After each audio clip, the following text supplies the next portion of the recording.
This channel does not promote any violent, harmful, or illegal activities. All content provided by this channel is meant for an educational purpose only. পরিচয় কোনো আছে নাকি? যাবে কোনখানে? প্রত্যেকটা শিল্পীরই একটা ব্যক্তিগত জীবন থাকে। এটা একটা জীবনের সাথে জুড়ে যাওয়া অঙ্গ। সেখানে কবে মঞ্চ পাবো, কি মঞ্চ পাবো, কতক্ষণের মঞ্চ পাবো, আদৌ পাবো কিনা। অবশ্যই কণ্ঠটা তো তার কাছেই সব, কণ্ঠটা ঠিক রাখাটা জরুরি। এবং কণ্ঠ ঠিক রাখা মানে সবকিছু চাইলেই যে আইসক্রিম খাওয়া, এই সেই তাই, ঠান্ডা জল খাওয়া, এগুলো চাইলে আমি তো খাই না। অন্তত 6 মাস ধরে এত বেশি স্টেজ প্রোগ্রাম পাচ্ছি যেখানে আমাকে 1 থেকে 1.5 ঘন্টা ধরে পারফর্ম করতে হচ্ছে স্টেজে একটানা প্রত্যেকটি অনুষ্ঠানে। রিচ বাড়াতে হবে, আমাকে আমার সাবস্ক্রাইবার বাড়াতে হবে বা এই সমস্ত কিছু। মানুষের মৃত্যুর পরেও যদি তার কাজটা বেঁচে থাকে তখন বোধহয় তাকে সেই আর্টিস্টের সম্মানটা দেওয়া হতে পারে বা দেওয়া যেতে পারে। আমি খুব পজিটিভ মাইন্ডেড, এটাও সত্যি। যদি কাজটাকে মনে রাখার জন্য করতে হয়, কাজ কম আসুক কিন্তু সেই মানটুকু বজায়। সমসাময়িক সময়টা না সবসময় সেই সময়ের মানুষ বড্ড বেশি হেলাফেলা করেছেন, এটা চিরকালের সত্যি। আবৃত্তি শেখা মানে, আবৃত্তি চর্চা করা মানে নিজের উচ্চারণ, কণ্ঠস্বর, কথা বলার যে ক্ষমতা, যতদিন এই কাজের মধ্যে থাকবো ততদিন করে যাব। যেদিন পরিশ্রম করব না, মানুষ ছুঁড়ে ফেলে দেবে।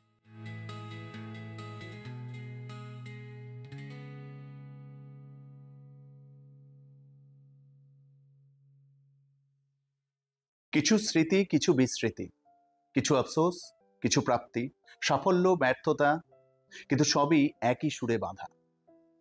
চেনা মানুষের অচেনা গল্প আজকে হবে মগজমারির আড্ডায়। তাহলে দেখতে থাকুন আজকের মগজমারির পর্ব। নমস্কার, আজকে মগজমারিতে আমাদের সাথে উপস্থিত আছেন বিশিষ্ট বাচিক শিল্পী, সঞ্চালিকা মুনমুন মুখার্জি। আপনাকে স্বাগত। Thank you. কেমন আছেন? এই তো চলছে সবকিছু মিলিয়ে। প্রথমেই আপনার কাছ থেকে জেনে নেব আপনার কথা, আপনার কাজের বিষয়টা। হ্যাঁ, কাজের বিষয় মানে আমি যে কাজটা করি মোটামুটি তো জানেন অনেকেই। আবৃত্তি আর সঞ্চালনা, এটা হচ্ছে কাজ। সঞ্চালনার ক্ষেত্রে টেলিভিশনের কিছু প্রোগ্রাম আমি হোস্ট করি, বহু বছর ধরে করছি এই কাজটি। বা এই সূত্রে হয়তো সব থেকে প্রথমে মানুষ চিনেছিলেন আমাকে যখন আমি একটা সেই সময় একটা প্রোগ্রাম হতো, একটা ট্রাভেল প্রোগ্রাম হতো, চলো যাই। তো তখন আমি খুব ছোট আর কি, সেই সময় থেকে আর কি টেলিভিশনে সেইটার অ্যাঙ্কার হিসাবে, সেটা সঞ্চালিকা হিসাবে আমাকে চেনা সকলের। কিন্তু আবৃত্তি তারও অনেক আগে থেকে শুরু হয়েছে। আবৃত্তি শিল্পী হিসাবে চেনাটা বোধহয় তার বেশ কিছু বছর পরে, চেনার ক্ষেত্রে বলছি আর কি। কিন্তু আবৃত্তি থেকেই আবার সঞ্চালনাতে আসা, কারণ সেই সূত্রেই যখন আমি আবৃত্তি চর্চা করি বা বিভিন্ন জায়গাতে যখন অনুষ্ঠান করছি, সেই সূত্রেই ওই অনুষ্ঠানের অডিশনের জন্য আমাকে বলা হয়েছিল বা সেই সূত্রেই যাওয়া, এই আর কি।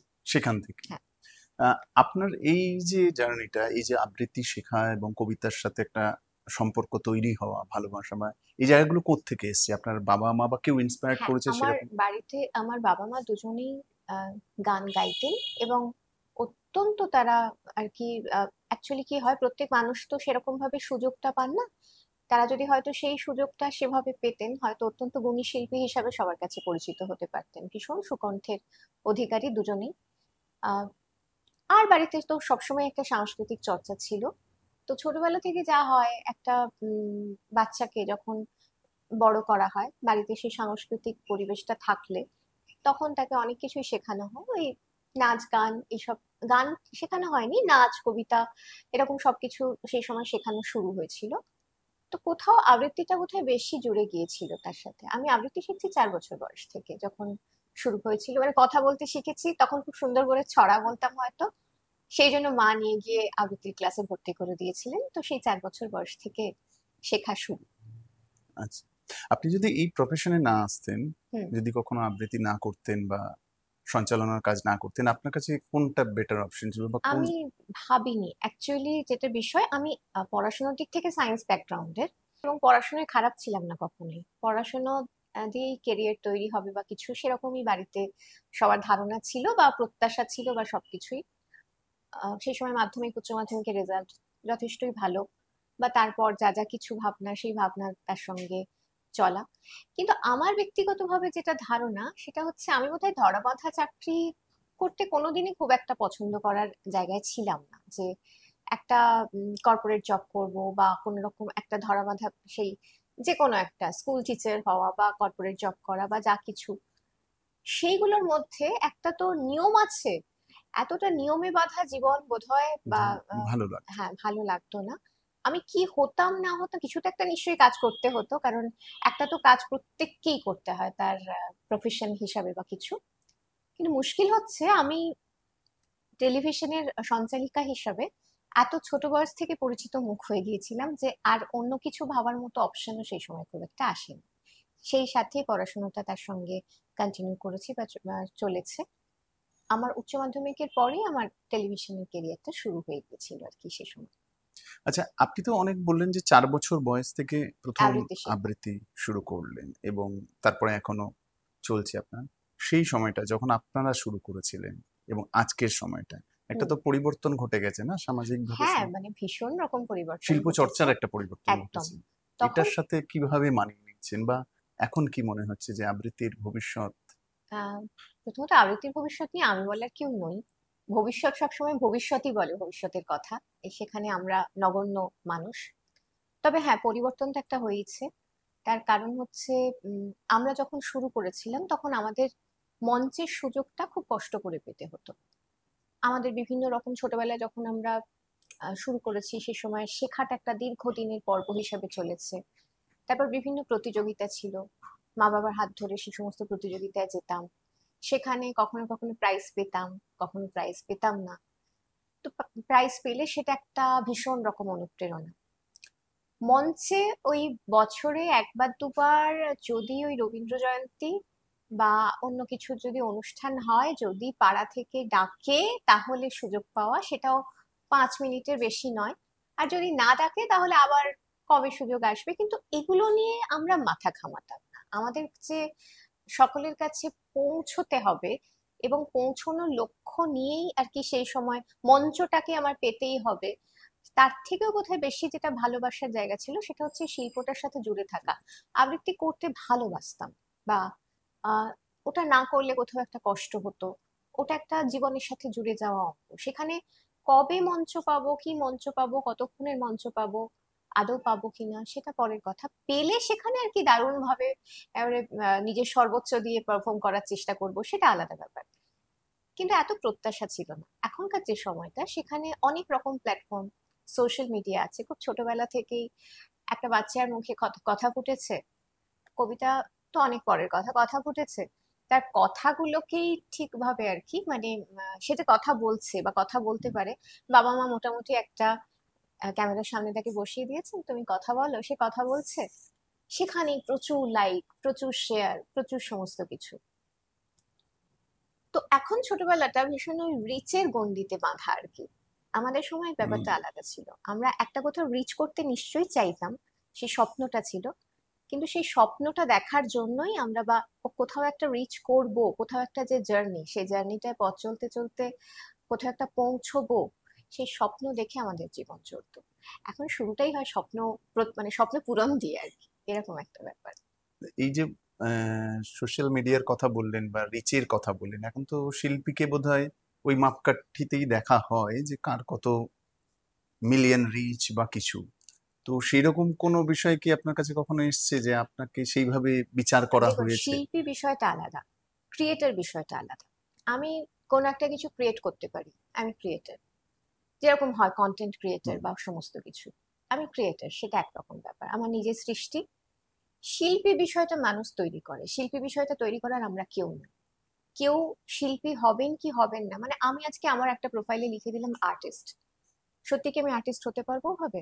ওটা বোধহয় নয়। ওটা নির্ভর করে একটা দীর্ঘ সময় ব্যাপী, এবং যেটা আমি বিশ্বাস করি সেটা হচ্ছে মানুষের মৃত্যুর পরেও যদি তার কাজটা বেঁচে থাকে তখন বোধহয় তাকে সেই আর্টিস্টের সম্মানটা দেওয়া যাই। হতে পারে বা দেওয়া যেতে পারে। তার যে কাজই হোক না কেন, সেই কাজটা যদি মানুষের মনে কোথাও রেখাপাত করতে পারে তখন পর্যন্ত। তো ক্রিয়েটার আর আর্টিস্ট এই দুটো শব্দতে তফাৎ আছে। ফলোয়ার আর শ্রোতা, আমার কাছে এই দুটো শব্দেরও তফাৎ আছে। ফলোয়ার তো অনেক ভাবে বাড়ানো যেতে পারে, সেটা একরকম। কিন্তু নিজের যে অডিয়েন্স, নিজের যে শ্রোতা, সেই শ্রোতা তৈরি হয় তার কাজটা শুনে বা সেটাকে মনে রেখে। এই মনে রাখার জায়গাটা, এটা আমার মনে হয় সোশ্যাল মিডিয়া দিয়ে নিশ্চয়ই কিছুটা হয়। আমি নিজেও সোশ্যাল মিডিয়া দিয়ে অনেকের কাছে যেহেতু পৌঁছেছি, এটা অস্বীকার করার কোনো জায়গাই নেই। কিন্তু এটাও খুব সত্যি কথা, এটার জন্য যেটা প্রয়োজন পড়ে সেটা হচ্ছে প্রচুর পরিশ্রম, হুম, প্রচুর সাধনা, মানে এটাকে রেখে দেওয়ার জন্য বা এই জার্নিটাতে ঠিকভাবে চলার জন্য প্রচুর পরিশ্রম, সাধনা, এবং শুধুমাত্র কয়েকটা ভিডিও নয়, তার কাজের যে গভীরতা, সেই গভীরতাটা মানুষের মন, মানে মনের গভীর পর্যন্ত পৌঁছবে কিনা, সেইটার ওপর সবটা আমার মনে হয় নির্ভর করে। আপনি কি খুব নিয়মিতভাবে পোস্ট করতে পারেন বা পারেন না? আমি নিয়মিতভাবে পোস্ট যখন করতে পারতাম করতাম।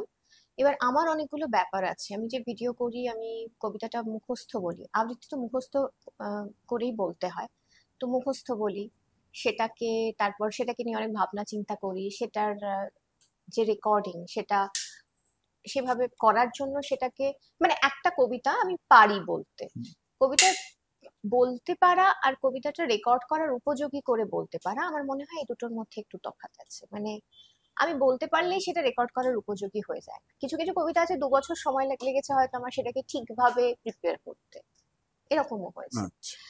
তো এখন যেটা হয়েছে, এখন আমার যেটা একটা সমস্যা, আবার ভালো কিছুও বলা যায়, মানে দুটো মিলিয়ে আর কি, একদিকে সমস্যা একদিকে ভালো কিছু।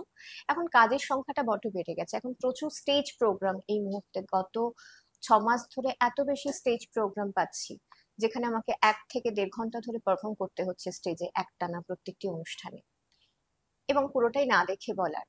তারপরে ধরুন আমি দুটো টেলিভিশন প্রোগ্রাম হোস্ট করি, সেটার যে শুটিং শিডিউল বা সবকিছু সেগুলো দেখতে হচ্ছে। আমার নিজের একটা ক্লাস আছে, তো যে আবৃত্তির ক্লাসটি রয়েছে সেটিও বেশ মানে অনেকটাই বিস্তৃত।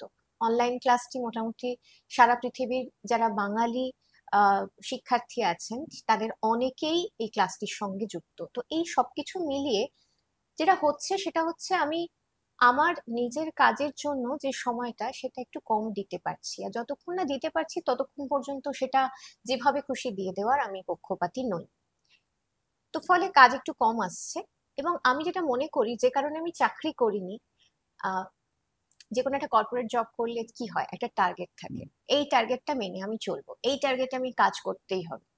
তো আমি যদি শিল্পী হয়ে ওই টার্গেট নিয়ে চলি, আমাকে প্রত্যেক সপ্তাহে একটা করে কবিতা পোস্ট করতেই হবে, তাহলে আর শিল্পীর সাথে ওই চাকুরিরত মানুষটার কোনো তফাৎ কি রইলো? সেও তো বাধা, মানে হুম। শিল্পী তো বাধা পড়ার কথা নয়, সেও তো বাধা পড়ে গেল। তো অবভিয়াসলি আমি প্রতি সপ্তাহে পোস্ট করতেই পারি, কিন্তু যদি সত্যি প্রতি সপ্তাহে পোস্ট করার মতো অবস্থায় আমি থাকি বা আমার যে পারফরমেন্স সেটা থাকে, তখন আমি পোস্ট করতে পারি। আমি যদি সে জায়গায় না থাকি, আমাকে যেভাবে হোক রিচ বাড়াবার জন্য আমার মোটামুটি এত মানুষ শুনবেন, আমাকে রিচ বাড়াতে হবে, আমাকে আমার সাবস্ক্রাইবার বাড়াতে হবে বা এই সমস্ত কিছু, এইটার জন্য কাজ করা আমার মনে হয় উচিত নয়। যদি কাজটাকে মনে রাখার জন্য করতে হয়, কাজ কম আসুক কিন্তু সেই মানটুকু বজায় থাকুক, এটা কোয়ালিটি। আমার মনে হয়। সেই মান যদি আমার মনে হয় এই মুহূর্তে আমার বজায় নেই, আমি রেকর্ড করি না। যখন মনে হয় হ্যাঁ আবার আমি প্রিপেয়ার্ড, তখন আবার সবকিছু আর কি আমি করি। এটা হচ্ছে বিষয়। আচ্ছা, প্রত্যেকটা শিল্পীরই একটা ব্যক্তিগত জীবন থাকে। সেই জীবনটা কখনো তাকে ইন্সপায়ার্ড করে, কখনো সে সেই জীবনের মধ্যেই প্রবাহিত হতে থাকে হুম। বিভিন্নভাবে। আপনার কাছে আপনার ব্যক্তি জীবনটা কিরকম?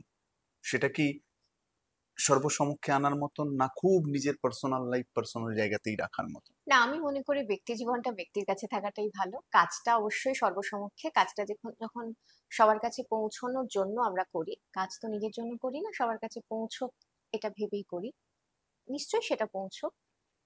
কিন্তু আমি যেটা খুব বিশ্বাস করি সেটা হচ্ছে ব্যক্তি জীবনটা একান্ত আমার, সেটা সেলেবল নয়, ওটা আমার কাছেই থাকা আমার জীবনটা। এবং এখন যেটা হয় কি বলুন তো, সেটা হচ্ছে ব্যক্তি জীবন যখন সর্বসমক্ষে দিই বা কেউ যদি দেন আর কি, তার বিভিন্ন ছবি, বিভিন্ন মোমেন্ট, বিভিন্ন সমস্ত কিছু, তো তখন যতক্ষণ সেটা খুব পজিটিভ, সেটা নিয়ে প্রচুর সকলে ভালো বলবেন, প্রচুর প্রশংসা করবেন, প্রচুর কমপ্লিমেন্ট আসবে, আরো অনেক কিছু আসবে, এদিক থেকে ওদিক যেই কিছু একটা হবে সেটা নিয়ে বিতর্ক শুরু হয়ে যাবে।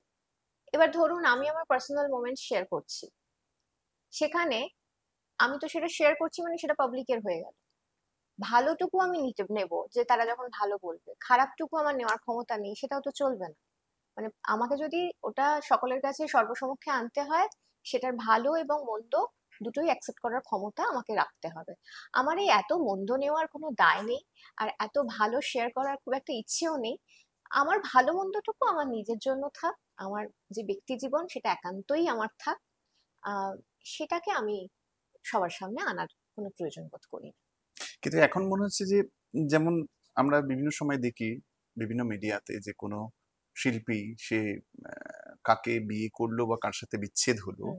এই বিষয়টা এত ফলো করে বলা হয়, বোধহয় সেটা তার প্রচারের উদ্দেশ্যে বা তার, সেটা কি তার শিল্প সত্তাকে কোনোভাবে বিঘ্নিত করে না? এগুলো তাদের ব্যক্তিগত চয়েস। অ্যাকচুয়ালি কে জীবনটাকে কিভাবে সকলের সামনে নিয়ে আসবেন এটা খুব ব্যক্তি কেন্দ্রিক আর কি। মানে এখানে আমরা খুব একটা জাজমেন্টাল তো হতে পারি না। প্রত্যেকটা মানুষ কিভাবে লাইফ লিড করবে, প্রত্যেকটা মানুষ কি চান, প্রত্যেকটা মানুষ কিভাবে সবার সামনে আসবেন বা আনবেন তার জীবনকে, এটা খুব ব্যক্তিগত একটা জায়গা।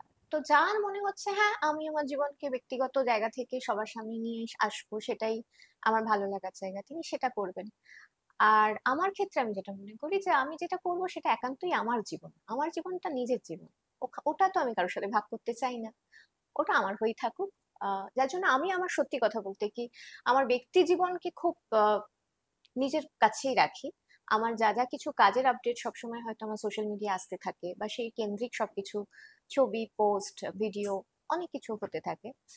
আমি কোনোদিনই খুব একটা আমি মানুষটা হচ্ছে খুব ব্যক্তিগত একটা জীবন নিয়ে থাকতে ভালোবাসি, একটু রিজার্ভ। তো আমি কোনোদিনই খুব আমার ব্যক্তিগত জীবনকে সকলের সামনে প্রকাশ্যে আনা, সোশ্যাল মিডিয়া যখন ছিল বা ছিল না কোনো সময়ই না, খুব ওই ব্যাপারটার মধ্যে নেই আর কি, ওরকম ধরনটা আমার নয় হুম। স্বভাবের। তো সেই জায়গা থেকে আমার মনে হয় পিসফুল একটা লাইফ যেটা আমার নিজের, সেটা নিজের কাছেই থাকুক। সেই জন্যই কি আপনি মানে ব্লগ করেন না বা? না ব্লগ করা মানে ওটা তো দেখুন প্রত্যেকের, বললাম তো নিজের নিজের জায়গা। আমার কাছে ওটা করা মানে সময় নষ্ট। আমি কি করব, আমি কি খাচ্ছি, কি রান্না করছি, আমার কখন ঘুমানোর ইচ্ছে হচ্ছে, সে তো আমার হচ্ছে। আমি শুধু শুধু সেটা নিয়ে সবাইকে বলে, মানে ওটার মধ্যে ঠিক ক্রিয়েটিভিটির জায়গা কি আছে? রাইট। একটা মানুষ, যে মানুষটি চাইছেন যে কিছু একটা তার সৃষ্টি মানুষের কাছে পৌঁছে যাক তার কাজের মধ্যে দিয়ে। তো আমি কি খাবো, কি ঘুমোবো, কি করবো, রান্না করাটা অবশ্যই একটা সৃষ্টি। কেউ যদি ওটা নিয়ে ব্লগ করেন তাহলে নিশ্চয়ই সেটা সৃষ্টি। তো আমি আজকে কি বই পড়লাম, আমি আজকে কি মুভি দেখছি, আমি আজকে কোথায় বেড়াতে যাব বলে ভাবছি, আহ আমি চুলটা আঁচড়ালাম কি আজকে চুলটা ব্রাশ করতে আমার ইচ্ছে করছে না, আমার কাছে এগুলো খুব একটা ক্রিয়েটিভিটির জায়গা না। তার জন্য আমার মনে হয় এটা সময় নষ্ট আমার কাছে। হ্যাঁ, ক্রিয়েটিভ জায়গা নিয়ে যে কথাটা বললেন, যে মনে হয় যে এই কাজটা করতে গেলে আপনার ক্রিয়েটিভ জায়গাটা অনেক হুম। ক্ষেত্রেই বিঘ্নিত হবে, হচ্ছে। তো সেখান থেকে বললি যে একজন ক্রিয়েটিভ পার্সন হিসেবে আপনাকে মানুষ কিভাবে মনে রাখবে? মানে মুনমুন এটা তো মুখার্জিকে। এটা তো আমি বলতে পারবো না, এটা সময় এবং মানুষের উপর ছেড়ে দিতে হবে। আমাকে নাও মনে রাখতে পারেন কালকে, সেটাও হতেই পারে। মানে ধরুন যে কাজগুলো আমরা করছি, সে কাজগুলো প্রত্যেকে আমরা চেষ্টা করি যারা এই ধরনের চর্চা করেন। আবারও বলছি নিজেকে খুব একটা শিল্পী বলা বোধহয় উচিত নয়, কারণ শিল্পী মানুষ, এই আহ, মানুষকে মানুষ মানে শিল্পী যে তকমাটা সেটা অন্য মানুষ দেন, তাদের শ্রোতারা দেন। তো আমি যে কাজটা করি সেই কাজটা আমি আমার সর্বোচ্চ দিয়ে করার চেষ্টা করব যখন করি বা যখন কবিতাটা বলি। কিন্তু সেটা মনে রাখা আজকে হচ্ছে বলে কালকে মনে থাকবে কিনা, আদৌ মনে রাখবেন কিনা, বা কি হবে কি না হবে আমার হাতে নেই।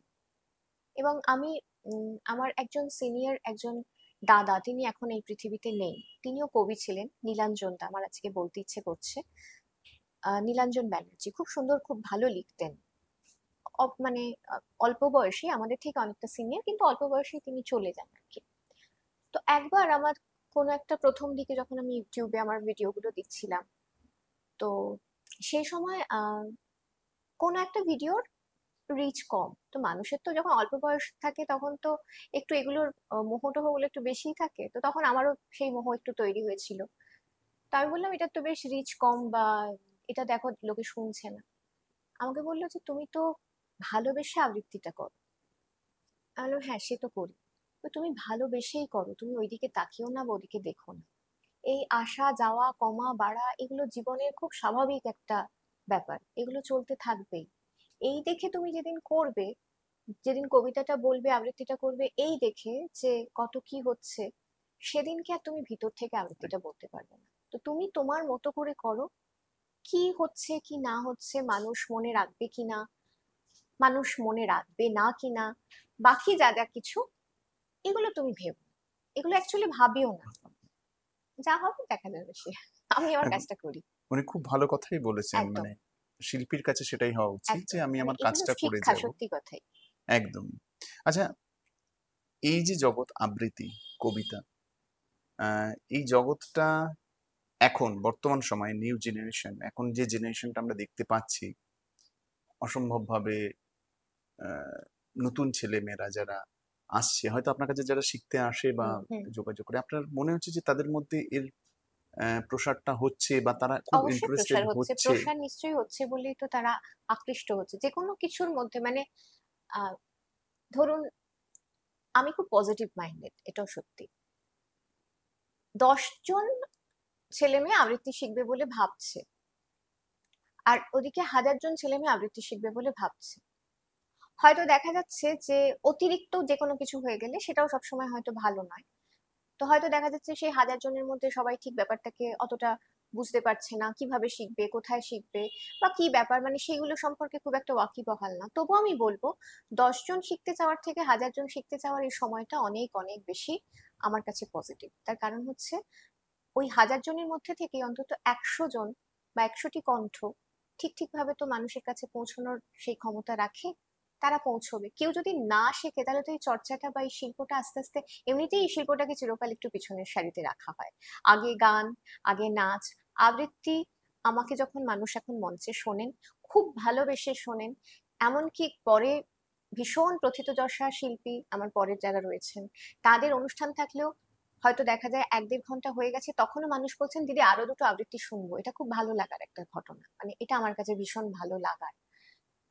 কিন্তু ছোটবেলা থেকে আমরা যেটা অনেক সময় দেখেছি, ভীষণ আমাদের প্রিয় কয়েকজন শিল্পী ছাড়া আবৃত্তি করাটা হচ্ছে ওই কি বলুন তো, স্টেজটা সাজানো হবে, ওই সময় তুমি দুটো আবৃত্তি করে দাও। বা এখনো পর্যন্ত অনেক ক্ষেত্রে সবাইকে কি সেই স্বীকৃতি বা সম্মানটা দেওয়া হয়? যার জন্য আমি সবসময় সবাইকে একটা কথাই বলবো যে যারা আবৃত্তি চর্চা করেন, যারা মঞ্চে আবৃত্তি করছেন, তাদের ক্ষেত্রে তারাও কিন্তু এই স্বীকৃতি বা সম্মানটা যাতে পান, সেই জায়গাটায় তাদের সেই দাবিটা রাখতে হবে। মানে এমন নয় যে একটা মঞ্চ যেভাবে খুশি আপনাকে দেওয়া হচ্ছে আপনি সেটা অ্যাকসেপ্ট করে নিচ্ছেন।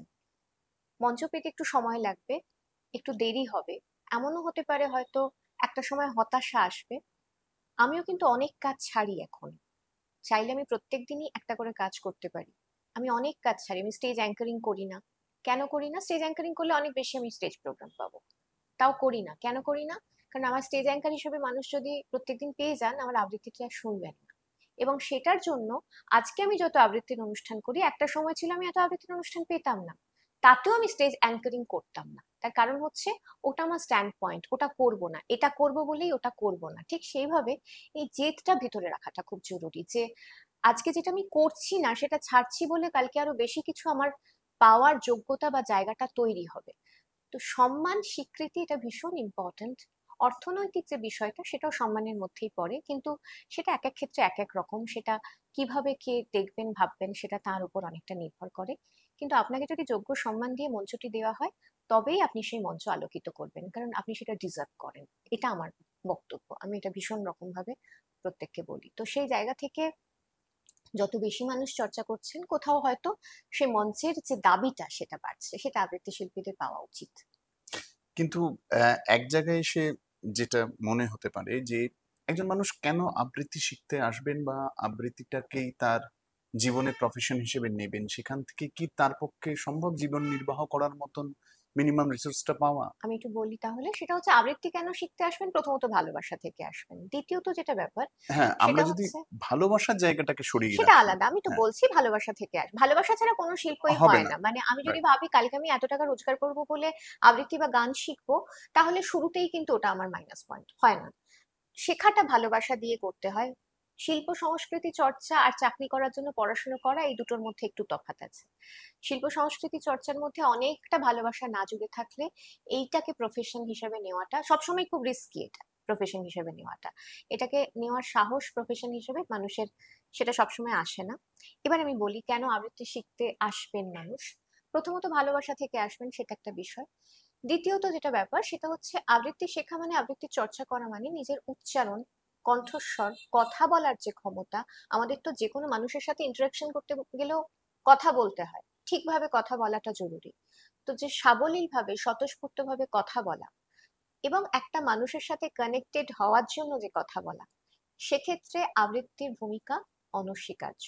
এটা ভীষণ রকম ভাবে সেই কথা বলার দক্ষতাকে বা মানুষের সঙ্গে যোগাযোগের যে দক্ষতা, সেটাকে অনেকটা বাড়িয়ে দেয়। এখন তো আমরা দেখি বিভিন্ন ক্ষেত্রে, আমরা কর্পোরেট জবের ক্ষেত্রেও দেখি ইন্টারাকশনটা একটা ভীষণ ইম্পর্টেন্ট একটা পার্ট। যত ভালো সে ইন্টারাক্ট করতে পারবে তত ভালো বোধহয় সে তার ক্ষেত্রে এগিয়ে যাওয়ার একটা ক্ষমতা রাখে, বা সেটা তার কাছে প্লাস পয়েন্ট। তো আবৃত্তিটা সেক্ষেত্রে ভীষণ রকম ভাবে ইন্টারাকশন করার জন্য ছোটবেলা থেকে একটা যে পাঠ, সেটা পাঠ হতে পারে। দ্বিতীয়ত যেটা বিষয়, কনফিডেন্স, এটা অনেকটা বাড়িয়ে দেয়। একজন যখন একটা স্টেজ পারফর্ম করার ক্ষমতা রাখে বা 10 জনের সামনে একটা আবৃত্তি পরিবেশন করছে, তখন কিন্তু তার যে আত্মবিশ্বাস, সেই আত্মবিশ্বাসটা অনেক ক্ষেত্রে অনেকটা বেড়ে যাচ্ছে। সেই আত্মবিশ্বাসটা শুধুমাত্র আবৃত্তির ক্ষেত্রে না, সব ক্ষেত্রেই কাজে লাগে। দ্বিতীয়ত শিল্প সংস্কৃতির চর্চা, ভালো লেখাপড়া, সাহিত্যের মধ্যে থাকা, বা সেই যে চর্চাটা, নিজের ভাষাটাকে আরেকটু বেশি করে জানা, নিজের শিকড়ের সঙ্গে জুড়ে থাকা। এই শিকড়ের সঙ্গে জুড়ে থাকার সময় তো বড্ড কমে গেছে। যদি আমি 4টে ভালো কবিতা পড়ি, তাহলে খুব স্বাভাবিকভাবে আমি রবি ঠাকুরকে একটু জানবো, কাজী নজরুল ইসলামকে জানছি, সেটা পড়ে আমার তাকে আরেকটু জানতে ইচ্ছে করছে। নিজের শিকড়টা না থাকলে তো ডালপালা মেলতে পারবে না কোনো কিছু। সেই শিকড়ের সাথে জুড়ে থাকার বিষয়টা ভীষণ রকম প্রয়োজন প্রত্যেকের। সেক্ষেত্রে নিজের ভাষাটা জানার জন্য বা বোঝার জন্য এই চর্চাটা আমার মনে হয় করলে বোধহয় ভালো। বিশেষ করে এই জেনারেশনে, যাদের বেশিরভাগ ক্ষেত্রে ইংরাজি ভাষাতেই কাজকর্মের জন্য ইংরাজি ভাষাটাই শিখতে হচ্ছে। নিজের ভাষাটা একেবারে জানবে না, এটা তো ঠিক নয়। বা সে তার প্রতি ভালোবাসা তৈরি হবে না, সে ভালোবাসা তৈরি করে। এবং যেটা বিষয় সেটা হচ্ছে যে একটা ভালোবাসার জায়গা তৈরি হলে অবশ্যই নিজের যে শিকড়, তার সঙ্গে আত্মিক বন্ধনটা তৈরি হয়। তো এই কারণগুলোর জন্য মানুষ আবৃত্তি শিখতে পারে। এবার আসি প্রফেশনাল জায়গাতে। এখন কিন্তু অনেক রকমের কাজ রয়েছে যেগুলো এই শেখাটার সঙ্গে জুড়ে আছে। এখন ভয়েস ওভারের প্রচুর কাজ হয়, অনেক রকমের কাজ হয়। তার সাথে সাথে বিভিন্ন জায়গাতে ডাবিং এর যে কাজ, সেই কাজের সংখ্যাও বেড়েছে। এখন যেহেতু ডিজিটাল মিডিয়ায় প্রচুর কাজ হচ্ছে, যার জন্য সবসময় সবকিছুতেই একটা কণ্ঠের প্রয়োজন পড়ে। তো শুধুমাত্র মঞ্চে আবৃত্তি করা বা সেইটা মানুষ শুনবেন কি শুনবেন না, সেইটার প্রত্যাশায় না থেকেও মানুষ এগুলো করতে পারে। এটা করাটা জরুরি। না, এটা ভালো বলেছেন, কিন্তু এখানে একটা প্রশ্ন উঠে আসছে যে এই যে আপনি বললেন যে আবৃত্তির মাধ্যমে কমিউনিকেটিভ স্কিলটা অনেক বেশি ডেভেলপ হয়ে যায় এবং বর্তমান বিশ্ব কমিউনিকেশনের উপরেই ডিপেন্ড করছে, কিন্তু আবৃত্তি কি তার ফর্মটাকে সেইভাবে মডিফাই করেছে বা হ্যাঁ, বদলেছে অবশ্যই যেটা অনেকটাই আবৃত্তি কমিউনিকেশনের জায়গা বদলেছে, থেকে? কারণ একদমই। আমি বলি সাধারণ মানুষ কিন্তু এখনো আবৃত্তিকে সেইভাবেই দেখে, যে একদম। মঞ্চে উঠবে সেইভাবে সুরেলা ভাবে কিছু বলবে, মানে যেটা প্রথাগতভাবে হয়েছে, কিন্তু সেই ফর্মটাকে বদলানোর দায়িত্বটা কি সেই মানুষগুলোর নয় যারা এই ফিল্ডে আছেন? দেখুন, হ্যাঁ, আহ, সবকিছুই কিন্তু সময়ের সাথে সাথে বদল হয়। যেমন কবিতার যে ধারা, হুম। রবি ঠাকুর যেরকম কবিতা লিখতেন, সুনীল গঙ্গোপাধ্যায় তো তেমন লিখতেন না। আবার শ্রীজাতদার ধারা তার থেকে আলাদা, বা এখন যারা লিখছেন তার থেকে অন্যরকম। তো এই পুরো যে ধারা, সেটা যে কোনো ক্ষেত্রে, যে কোনো শিল্পের ক্ষেত্রে পরিবর্তিত হয়, এবং ধারা পরিবর্তিত হলেই আমার মনে হয় সেই শিল্পটা বেঁচে থাকে, আরো বেশি করে মানুষের কাছে পৌঁছয়। কিন্তু তার সঙ্গে সঙ্গে এটাও খুব সত্যি, আমি ধারা পরিবর্তন করতে গিয়ে আমার ওই যে বললাম, শিকড়ের জায়গা থেকে যদি কেটে দিই, সেখানকার সাথে আমার কোনো হয়তো যোগাযোগ নেই। আমি একটা এমনি লেখাটা ভীষণ সময় উপযোগী, আমি সেই লেখাটা জানি, কিন্তু আমি একটিও রবি ঠাকুরের কবিতা জানি না। তাহলে কি হলো, আমি আমার যে শিকড়টা, সেটা থেকে কিন্তু বিচ্ছিন্ন। আমি কবিতা বা আবৃত্তি যদি চর্চা করতে হয় ঠিকভাবে, তাহলে যিনি ওই শিকড়টুকু ছুঁয়ে গেছেন, তিনি কিন্তু বাকিটুকুও ছুঁতে পারবেন অনায়াসে। যিনি রবীন্দ্রনাথ বা নজরুলের কবিতা বলতে পারেন, তিনি যে কোনো একটা লেখা খুব স্পষ্ট উচ্চারণে, খুব ঠিকভাবে সাবলীল ভাবে পড়তে পারবেন আমার ধারণা। আর সুর যেটা বলছেন, সুরটাকে তো আমাদের সময় থেকে, যেমন সুর বিশেষ আমাদের জেনারেশনের অনেকেই আছেন যারা এই সুরের বাইরে বেরিয়ে আসতে পেরেছেন, তাদের আবৃত্তির মধ্যে খুব একটা সেই সুর বা সেই ব্যাপারটা নেই, আবার যেখানে থাকার সেখানে আছে। সুর তো যেখানে থাকার দরকার সেখানে থাকা দরকার, যেখানে থাকবে না, যেখানে থাকার প্রয়োজন নেই সেখানে থাকাটা দরকার। আমি যদি একটা কথা, মানে আমি তো আবৃত্তিটা তো কথা নির্ভর একটা শিল্প, একটা কথা আমাকে যদি সুরেলা করেই বলতে হয় তো সুরেলা করেই বলতে হবে। দূর থেকে কেউ ডাকছেন, আমি সুরেলা করেই সেখানে তাকে ডাকবো। তো যেমন পরিচয় কবিতার ক্ষেত্রে দূর থেকে যখন বলছেন, পরিচয় কোনো আছে নাকি, যাবে কোনখানে, দূর থেকে বলছেন, সুর আসবে। তো আমি যখন বলছি, আমি শুধু বলেছি মনে মনে বলছে, কে জানে, এখানে তো কোনো সুরের দরকার নেই। আমি তখন বলবো না কে জানে, না দরকার নেই। আমাকে বুঝতে হবে কোথায় কোনটা প্রয়োজন। সেই বোঝাটা যা বোধ বা বোধ শক্তিটা যদি থাকে, বা আপনাকে যিনি শেখাচ্ছেন তিনি যদি সেই বোধটা আপনার মধ্যে সঞ্চার করতে পারেন, তাহলে কোথায় সেটা আসবে কোথায় সেটা আসবে না বুঝতে পারবেন। আর আমি যেটা বিশ্বাস করি, অবশ্যই ধারার পরিবর্তন হয়, কিন্তু সেটা শিকড়কে বাদ দিয়ে না, শিকড়টুকু সঙ্গে রেখে বাকি যে ধারাগুলো সেগুলো অব্যাহত থাকুক। যিনি রবীন্দ্রসঙ্গীত চর্চা করেন তিনি কি আধুনিক গান করেন না? করেন তো, নিশ্চয়ই। তো সেরকমই যিনি রবীন্দ্র কবিতা আবৃত্তি করেন তিনি আধুনিক কবিতা কেন বলবেন না, বা আধুনিক লেখা কেন করবেন না? তবে সেটাও জানতে হবে বই কি। তো এই ধারাটায় বদল আনার জন্য কি ধরনের চেষ্টা চলছে এখন? ধারায় কিছু তো বদল এসেছে, যেমন কবিতার সঙ্গে আবহের ব্যবহার। আমাদের ব্রততিদি তিনি অনেক আগে থেকেই সেটা শুরু করেছিলেন এবং সেটি মানুষের কাছে সে ব্যাপারটা পৌঁছেছিল। তারপরে যেটা হয়েছে সেটা হচ্ছে কবিতা চয়নের ক্ষেত্রে, আসলে বাংলার কবিতার ক্ষেত্রে কিন্তু প্রচুর মণিমুক্ত ছড়ানো আছে। যেমন রবি ঠাকুরের কবিতা আছে, ঠিক একই রকম ভাবে সত্যেন্দ্রনাথ দত্তের কবিতা আছে, কাজী নজরুলের কবিতা আছে, সুকান্ত ভট্টাচার্যের কবিতা আছে। প্রত্যেকটি কবিতা কিন্তু এক একটি কবিতা এক এক রকমের। কেউ যদি এগুলোকে ঠিক রকম ভাবে উপস্থাপন করতে পারে, শুধু এটা আমি ক্লাসিকের কথা বলছি, আধুনিক কবিতা তো তার সঙ্গে আছে, তো এগুলোকে যদি মিলিয়ে ঠিকভাবে উপস্থাপন করতে পারে, তাহলে 1-2 ঘন্টা মানুষকে বসিয়ে রাখা কিন্তু খুব একটা কঠিন কাজ নয়, মানুষ শুনবেন। কিন্তু যেটা দরকার সেটা হচ্ছে, আবৃত্তিটা আমার মনে হয় অন্য কিছুর থেকেও একটু বেশি কঠিন, কারণ এটা তো বাক নির্ভর একটা শিল্প এবং মুড নির্ভর। মানে আমি রবি ঠাকুরের কবিতা বলার পরেই আবার একটা আধুনিক কবিতায় ফিরে গেলাম, তারপর আবার হয়তো একটা ছন্দের কবিতা বলছি, ওই যে যথাযথ মুডটা ওটাকে আনাটা, বা একটা ছোটদের কবিতায় চলে আসা, ওটা কিন্তু খুব কঠিন একটা কাজ, বেশ বড় একটা স্ট্রাগল আমার মনে হয়। তো সেটা যদি ঠিকভাবে মানে সেটার জন্য প্রচুর প্র্যাকটিস দরকার। সব ধরনের কবিতার প্রতি বা সব ধরনের কবিতার উপর যে দখল, সেই দখলটা ভীষণ রকম দরকার, এবং সেটা 1-2 দিনে শেখা যায় না। এটা একটা দীর্ঘদিনের জার্নি। এখনো আমরা শিখে চলেছি। আমি যদি বলি আমি জানি সবটা, একদম মিথ্যে কথা। মানে আমি কটা কবিতা শিখেছি, আমি যদি শখানেক কবিতাও বলতে পারি এই মুহূর্তে দাঁড়িয়ে, মানে আমি বলছি বাংলা কবিতার ভান্ডার তো শখানেক কবিতা নয়, সেখানে হাজার হাজার কবিতা আছে। তো সেই কবিতাগুলোকে ঠিকভাবে জানা, সেটা আমার 1 জীবন কেন, আমার 7টা জীবন কেটে গেলেও আমি ঠিক ভাবে পারবো না। তো এটা একটা নিত্য দিনের জার্নি। এটা এমন নয় যে আজকে শুরু হলো কালকে শেষ হয়ে গেল, আমি 1 বছরে শিখে গেলাম, 2 বছরে শিখে গেলাম, আমি 10 বছর হয়তো কোথায় শিখলাম, আমি 20 বছর, আমি নিজে যেমন, আমি বোধহয় জীবনের 20-25 বছর শুধু শিখেই গেছি। মানে আমি শুধু শিখেছি, আমি 4 বছর বয়স থেকে যে সফরটা শুরু, তারপর 20-25 বছর শুধু শিখেই গেছি। তো যেটা বলার সেটা হচ্ছে যে আমি শিখে গেলাম, ওই শেখার পর কি আমার শেখাটা শেষ হয়ে গেল? এখন আমি হয়তো কারো কাছে শিখছি না আলাদাভাবে, কিন্তু আমার প্রতিদিনের যে চর্চা, যে সাধনা, নিজেকে কোথাও আপডেট করার যে চেষ্টা এবং আপডেটেড থাকা এই সময়ের লেখা সম্পর্কে, বাকি সমস্ত বিষয় সম্পর্কে, এবং কোথাও নিজেকে উন্নীত করার যে চেষ্টাটা, সেটা কিন্তু প্রত্যেক দিনের জার্নি। এবং এটা এমন একটা ব্যাপার, আমি আপনাকে বলি, এমন কিন্তু নয় আমি যখন খুব ব্যস্ত থাকি আমি হয়তো 1 সপ্তাহ একদম চর্চা করতে পারিনি। চর্চা আর পারফর্ম করা দুটো আলাদা জায়গা। আমি স্টেজে 1 ঘন্টা পারফর্ম করছি সেটা আলাদা, কিন্তু আমি নিজে যখন চর্চা করছি, প্র্যাকটিস করছি, সেটা হয়তো 1 সপ্তাহ 2 সপ্তাহ করতে পারলাম না, তার প্রভাব আমার উপর ভীষণ রকম ভাবে পড়ে। মানে ওটা রেগুলার একটা ব্যাপার, একেবারে বৃদ্ধ বয়সেও হয়তো সেই একইভাবে করে যেতে হবে। নতুন কবিতা মুখস্থ তো শুধু করা নয়, তারপর সেটাকে ঠিক ভাবে ভাবতার প্রকাশ, কতটা ভালোভাবে প্রকাশ করা যেতে পারে সেটা ভাবা, এবং সেটা রেকর্ড করার পর সেটা রেকর্ড উপযোগী হয়েছে কিনা।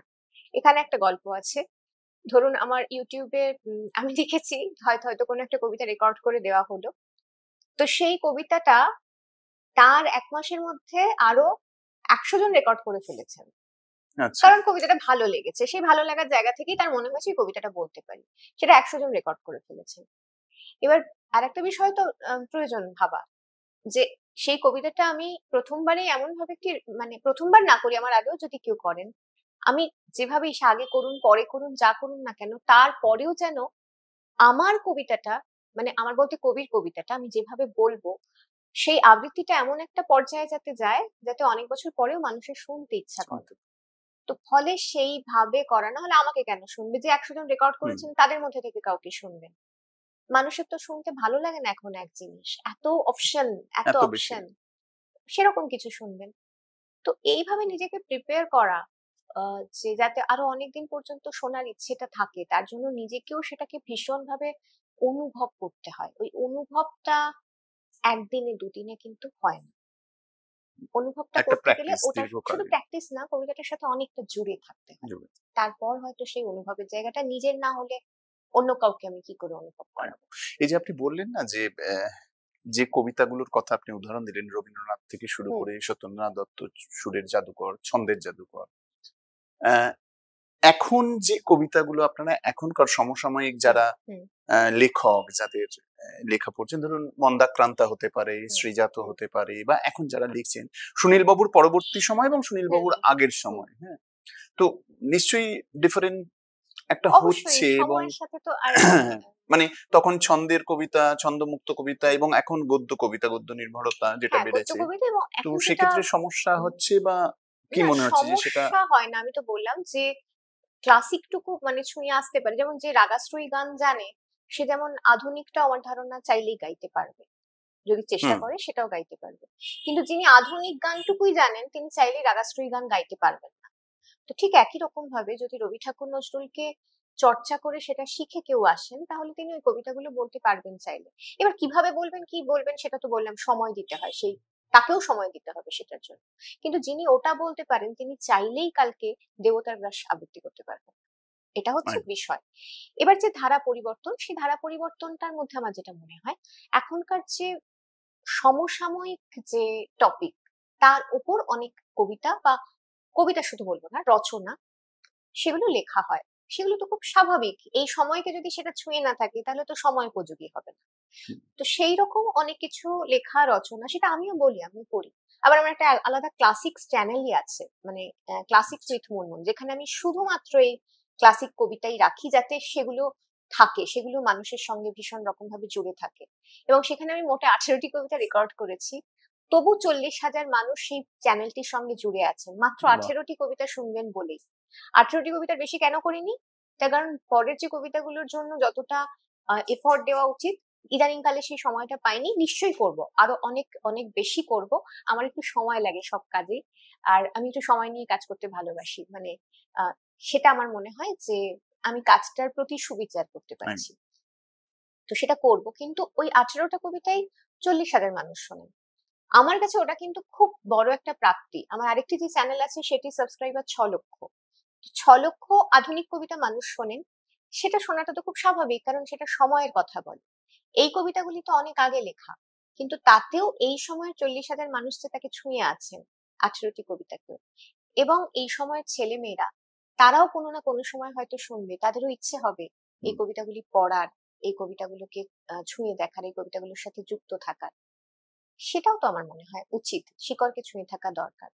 আর কবিতার ধারা, যেটা বললেন কবিতা রচনার ধারা পরিবর্তন, ওটা খুব স্বাভাবিক, সময়ের সাথে সাথে হয়। তবে ওই পরিবর্তনের সাথে ওই যেটা বললাম শিকড়কেও ছুঁয়ে থাকতে হবে, দুটো একসাথে হলে কিন্তু সবচেয়ে আপনি কি এই ধারা পরিবর্তনের সাথে সাথে এখনকার যারা লিখছেন, হুম, যেসব লেখক আছেন, কবি আছেন যারা লিখছেন, যাদের নিশ্চয়ই আপনি তাদেরটা পড়েন, এবং হ্যাঁ করি তো অবশ্যই। আহ, মানে তাদের মধ্যে থেকে কি কেউ সেই ক্লাসিক পর্যায়ে যাচ্ছে, বা সেই বিষয়গুলো পাচ্ছেন যে? একটা কথা বলি, সেটা হচ্ছে সমসাময়িক সময়টা না সবসময় সেই সময়ের মানুষ বড্ড বেশি হেলাফেলা করেছেন, এটা চিরকালের সত্যি। তো যে সময় আর কি মানে যে সময় উত্তম কুমার নায়ক, সেই সময় উত্তম কুমারকে নিয়ে হয়তো তার যারা সমসাময়িক তারা বলতেন তার আগের প্রজন্মের যারা তারা তাদের দেখা উচিত, তারা হচ্ছেন এক একজন কিংবদন্তি। আবার এই সময় দাঁড়িয়ে আমরা বলি যে উত্তম কুমারের মতো সত্যি কেউ হয় না। আবার এই যে সময়টা, সেই সময়টা পেরিয়ে গেলে পরের যে সময়, তখন হয়তো কাউকে নিয়ে মানুষ বলবেন। তো এই আমরা খুব সময়ে বাঁধা তো।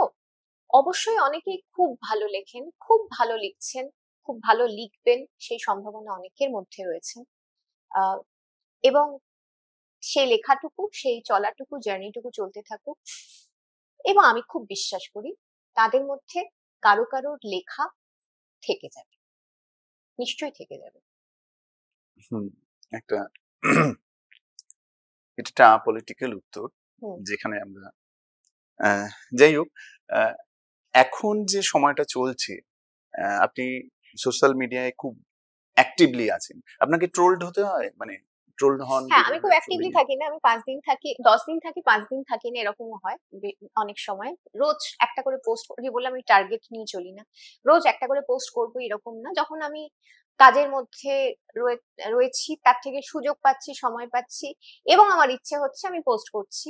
যখন আমার মনে হচ্ছে আমি আজকের দিনটা শুধু কবিতা পড়েই কাটাবো, আজকে আমার ছুটি, আজকে আমি বাড়িতে আছি, আজকে আমি দিনটা আমার মতো করে কাটাবো, আমি সোশ্যাল মিডিয়া কেন, আমি ফোনটাও ধরে দেখি না সেগুলো, মানে ফোনে হাত ছোঁয়াই না। যাদের দরকার আবার নিশ্চয়ই পরে ফোন করে নেবেন, বা আমি তাদেরকে পরে কল ব্যাক করে নেব, সেরকম বিষয়। তো ফলে আমি অ্যাক্টিভলি আছি, আবার কখনো কখনো নেই, এই সব মিলিয়ে রয়েছে। হ্যাঁ, ট্রোলড তো হতে হয়। ট্রোলড আর সমালোচনা দুটো আলাদা জিনিস। সমালোচনা তো কখনো কখনো নিশ্চয়ই প্রয়োজন, ভুল করলে সমালোচনা নিশ্চয়ই প্রয়োজন, মাথা তুলে মানে মাথা পেতে নেব, সেটা সঙ্গে সঙ্গে মাথা পেতে নেওয়ার মতো সেরকম সমালোচনার অবকাশ কখনো কখনো আসেও। কিন্তু সমালোচনার আক্রমণ আবার দুটো আলাদা জিনিস। ট্রোলিংটাও মূলত আক্রমণ, ব্যক্তি আক্রমণ। তো সেটা যারা আক্রমণ করেন, যাদের মনে হয় যে তারা কোনো কারণ ছাড়াই আক্রমণ করতে হবে, তারা আক্রমণাত্মক মানসিকতা, তাদের মনে হয় আক্রমণটাই করে তারা সুখী হচ্ছে, তো তারা তাদের কাজটা করে সুখী হন, আমি আমার কাজটা করে সুখী হই। আমি সেগুলো না কোনো উত্তর দিই, সেগুলো দেখি, দেখে আমি বেসিক্যালি খুব একটা রাগ করি না। হ্যাঁ, আমি হাসি খানিকটা দেখে। খুব যুক্তিহীন কিছু কিছু লাগে, মনে হয় যে কথা এগুলোর উত্তর দিই, কখনো সেটাও হয়তো মনে হয়, কিন্তু তারপর মনে হয় কি হবে, সময় নষ্ট। মানে যুক্তিতর্কেরও তো একটা লেভেল থাকে, সেখানে যদি আমি দেখি যে সামনের মানুষটা যুক্তিতর্কের ধার দিয়ে যাচ্ছেন না, তার উদ্দেশ্য শুধুমাত্র আক্রমণ করা, তাহলে আমি তার সাথে যুক্তিতর্ক করে আমার সময় নষ্ট করবো কেন? তার থেকে আমি আমার কাজটা করি, সেই কাজটাই মানুষ শুনুন, সেটাই আমার কাজ। তার কাজ আক্রমণ করা, তিনি তার কাজ করুন। মানে ট্রোলড হতে হয় এবং নিজের কাজ দিয়ে সেটাকে। ট্রোল তো কিছু ক্ষেত্রে নিশ্চয়ই হতে হয়, তবে আমি অনেক কম ট্রোলড হই, তাতেও বলবো। তার কারণ হচ্ছে প্রচুর সংখ্যক মানুষ আছেন যারা আমাকে খুব নিঃশর্ত ভাবে ভালোবাসেন, যতটা অন্য মানুষ। এবং আরো একটা হয়তো বিষয় যে আমি খুব ব্যক্তিগত বিষয় নিয়ে মাথা যেহেতু কারুর ঘামাই না, আমার নিজের ব্যক্তিগত বিষয় নিয়ে মাথা ঘামানোর অবকাশ খুব একটা দিই না, ফলে আমাকে নিয়ে চর্চার অবকাশটা কম, আমার কাজ নিয়ে চর্চার অবকাশ হয়। সেখানে বেশিরভাগ মানুষের সেটি খুব পছন্দ হয়, কিছু সংখ্যক মানুষের কখনো পছন্দ হয় না। তারা সমালোচনা করলে সেটা মাথা পেতে নি, তারা আক্রমণ করলে সেটা ইগনোর করি, এভাবেই চলি। আর রাজনীতি, আপনাদের এই ইন্ডাস্ট্রিতে যেখানে আছেন, আমাদের ইন্ডাস্ট্রিটা সব থেকে বড় কথা কি জানেন তো, যেটা খুব দুঃখের বিষয়, আমাদের ইন্ডাস্ট্রিটা অনেক সংখ্যক হয়তো মানুষ রয়েছেন যারা এই কাজটার সঙ্গে জুড়ে রয়েছেন, কিন্তু তবু আমি বলবো এই ইন্ডাস্ট্রিটা ছোট খুব। প্রথমত ভাষাটা তো বাংলা, বাংলা ভাষার আবৃত্তি আমরা যারা করি একটা জায়গার মধ্যে বা বাঙালি এই জাতির মধ্যে, সেটা সীমাবদ্ধ। তারপরেও নাচ গান অনেক কিছুকে পেরিয়ে আবৃত্তি অনেকের কাছে পৌঁছে যাওয়ার একটা বিষয় থাকে, সেগুলো পেরিয়ে তারপর আবৃত্তি অনেক সময় ভালো লাগে। এখন অনেক মানুষের ভালো লাগছে, এটা খুব আশার কথা। অনেক মানুষ শুনছেন, অনেক মানুষের ভালো লাগছে। অনেক মানুষ না শুনলে অবভিয়াসলি এত মঞ্চ, এত সবকিছু আমি অন্তত পেতাম না। তো সেইখানে রাজনীতি বোধহয় না আসাটাই ভালো, তার কারণ রাজনীতি এলে জায়গাটা আরো বেশি সংকীর্ণ হয়ে যায়। তারপরেও তো অনেক কিছু পাই না, এরকম অনেক জায়গায় অনেক কিছু হয়, অনেকে সেগুলো সুযোগ পাচ্ছেন। আমার কখনো মনে হয় এই সুযোগটা বোধহয় আমারও পাওয়া উচিত ছিল। তারপর আমি মনে হয়, মানে তারপর আমি যেটা মনে করি, আহ এই সুযোগটা আমার পাওয়া হয়তো উচিত ছিল, সেটা যেমন সত্যি, তেমনি আমি নাচিয়েও যা যা পেয়েছি জীবনে সেটা তার থেকে হয়তো অনেক বেশি। আমি সেই হিসেবটাই থাকি। মানে কোথাও না কোথাও সেই হতাশাটা, ক্ষোভটা একটু থেকে যায়। না, হতাশা খুব থাকে না, হতাশা আসে সাময়িক। সে হতাশা নিয়ে কখনোই চর্চা করা উচিত নয়। আর বেশি ওই যে বললাম এখানে আমি কি পাবো ওই ভেবে করা উচিত নয়। ওটা সাময়িক দেখলে একটু মনে হতাশা হয়তো আসে, যে এই পুরস্কারটা এনারা পাচ্ছেন, আমি কখনো পেলাম না, 1 সেকেন্ডের জন্য সেটা মাথায় এলো। তার পরের সেকেন্ডে আমি ভাবি যে আমি এত মানুষের ভালোবাসা পেয়েছি, তার সেটার চেয়ে বড় পুরস্কার কি হতে পারে। সেই যে পুরস্কারটা, তার তো সত্যি কোনো মানে মূল্য দিয়ে সেটাকে ধরা যায় না বা হিসেব করা যায় না, অমূল্য। তো যে এটা পাচ্ছে সে কেন এই ক্ষুদ্রতার গণ্ডিতে নিজেকে আটকে রাখবে? এটা তো ব্লেসিং, আমি মনে করি আশীর্বাদ ঈশ্বরের, যে এত মানুষ আমাকে ভালোবাসেন, এত মানুষ আমার আবৃত্তি শোনেন, মঞ্চে যখন আমি আবৃত্তি করি তখন এত মানুষ অপেক্ষায় থাকেন, তারপরেও অনুরোধ আসে, পরের শিল্পী থাকলেও সেই আবৃত্তির অনুরোধ আসতে থাকে। তো এই এত কিছু যেখানে আমি পাচ্ছি, আমি সেই পাওয়াটাকে সবসময় মাথায় তুলে রাখি। যেটা পাচ্ছি না সেটা পাচ্ছি না, না পাওয়ার হলে না পাবো। হতাশা যদি আসেও কখনো আমার কাছে 1 মুহূর্তের জন্য, আশাটা আমার কাছে খুব ইম্পর্টেন্ট একটা জিনিস। আমি আশা নিয়ে বাঁচতে ভালোবাসি। কিন্তু কখনো কি এরকম হয় না যে ধরুন একটা খুব ভালো একটা অনুষ্ঠান যেটা আপনাকে সেখানে ডাকা হয়েছে পারফর্ম করতে, এবং 11th আওয়ারে হলো যে আপনি সেখান থেকে বাদ হয়ে গেলেন এবং অন্য একজন। সে তো কত হয়েছে, ছোটবেলা থেকে আমরা যারা এই ধরনের কাজ করছি সেখানে তো কত কত বেশি, মানে সেটা তো হয়, হতেই পারে। এবং যে চান্স পেলো সে হয়তো আপনারই কলিগ, আপনারই কাছের লোক বা কিছু, আপনাকে বাদ দিয়ে এলো, সেক্ষেত্রে কি আপনার? না, সেক্ষেত্রে কিছু হয় না। সেক্ষেত্রে ভাবি ভাবি যে হ্যাঁ ঠিক আছে, উনি পেয়েছেন খুব ভালো কথা। কখনো আমি পাবো, আবার নাও পেতে পারি। যদি আমি না পাই আমি অন্য কিছু করবো। মানে এই ইন্ডাস্ট্রিতে আবৃত্তির ক্ষেত্রে এটা হয়, ঘটে থাকে। হ্যাঁ অবশ্যই ঘটে, কেন ঘটবে না? সবকিছু কি সবাই চাইলেই সমস্ত কিছু পেতে পারে?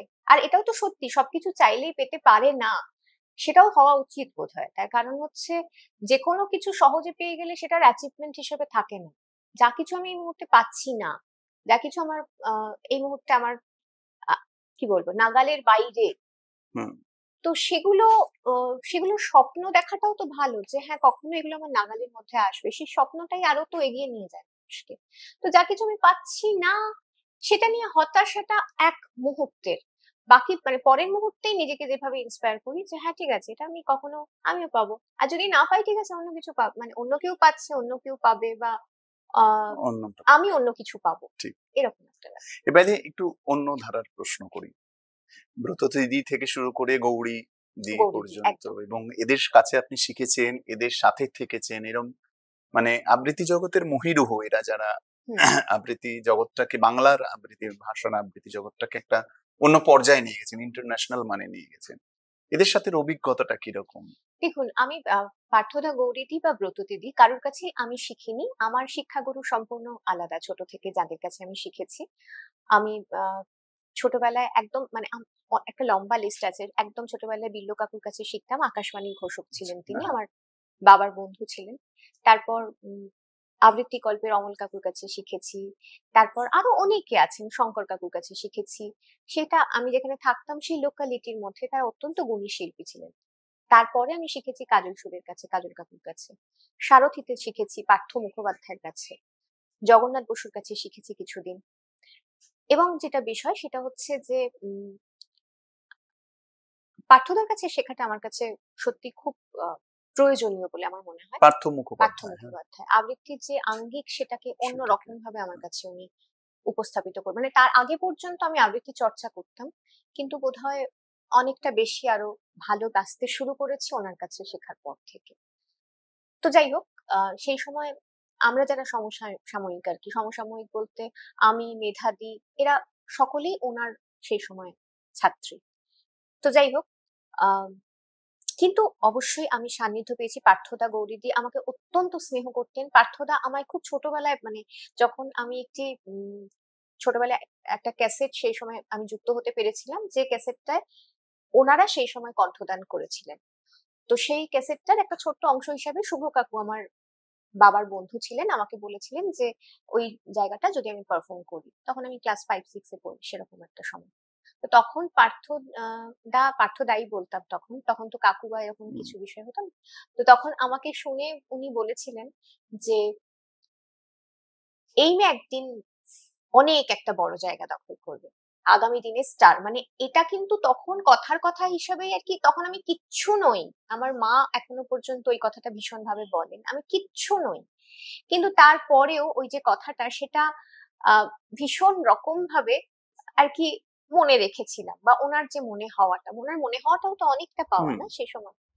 তারপর পরবর্তী সময়ে যখন মঞ্চে গেছি বা যে কোনো কিছু, অনেক সময় তখন উনি হয়তো মঞ্চে রয়েছেন, খুব স্নেহ করতেন আমাকে, ভীষণ রকম স্নেহ করতেন। আমার টেলিভিশন প্রোগ্রাম গুলো দেখতেন ভীষণ রকম ভাবে। তো হয়তো আমি বলছি, আচ্ছা আমার কি এটা কিছু ভুল হয়েছে, আমার এই উচ্চারণটা কি একটু এদিক ওদিক কিছু হয়েছে? বলছে কিচ্ছু হয়নি, একদম কিচ্ছু না, যা তুই করছিস একদম পুরো ঠিক ঠিক রকম ভাবে করছিস। কবিতা বলার সময় এত বেশি সচেতন হতে যাস না, তুই তোর উচ্চারণ ঠিক করবি অবশ্যই, কিন্তু কবিতা বলার সময় একদম কবিতার ভিতর মন প্রাণ দিয়ে বলবি। এত সচেতনতা এলে কিন্তু তখন মুশকিল। প্রদীপদা অত্যন্ত স্নেহ করতেন, ভীষণ ভীষণ স্নেহ করতেন, ভালোবাসতেন। তাদের যে ভালোবাসার সান্নিধ্য সেটাও পাওয়া, এগুলো এমন একটা প্রাপ্তি শেষ দিন পর্যন্ত সঙ্গে থাকবে। হ্যাঁ, এতগুলো মানুষের সাথে একটা জার্নি, এটা তো শুধু শেখা নয়, এটা একটা প্রাপ্তি। একজন কণ্ঠশিল্পীকে কি কি অনুশীলন সবসময় তৈরি রাখতে হয় নিজের জন্য? অবশ্যই কণ্ঠটা তো তার কাছে সব, কণ্ঠটা ঠিক রাখাটা জরুরি।